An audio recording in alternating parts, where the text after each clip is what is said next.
మీరు రోజు మిగిలిన భోజనాన్ని మళ్ళీ వేడి చేస్తారా? మీ ఆరోగ్యాన్ని నెమ్మదిగా హానికరంగా ప్రభావితం చేస్తాయి. మొదటిది అన్నం. రూమ్ టెంపరేచర్ లో ఉంచిన అన్నంలో బ్యాక్టీరియా వేగంగా పెరుగుతుంది. మళ్ళీ వేడి చేసిన అవి పూర్తిగా చనిపోవు. ఫుడ్ పాయిజనింగ్ కి కారణం అవుతుంది. వాడిన వంట నూనె అంటే యూజ్డ్ కుకింగ్ ఆయిల్, ముఖ్యంగా డీప్ ఫ్రై చేసిన నూనెను మళ్ళీ వేడి చేస్తే ట్రాన్స్ ఫ్యాట్స్ ఏర్పడతాయి.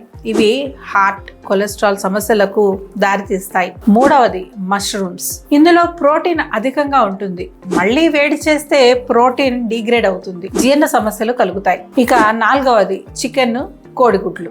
మళ్ళీ వేడి చేస్తే ప్రోటీన్ స్ట్రక్చరే మారిపోతుంది, పాచన సమస్యలు, అసౌకర్యం కలుగుతాయి. మళ్ళీ వేడి చేసిన భోజనం, మళ్ళీ వచ్చే ఆరోగ్య సమస్యలు. ఆరోగ్యాన్ని కాపాడుకోండి. వీడియోని షేర్ చేయండి. మీ ఫ్రెండ్స్, ఫ్యామిలీకి కూడా ఈ ఫుడ్ అలర్ట్ తప్పక తెలియచేయండి.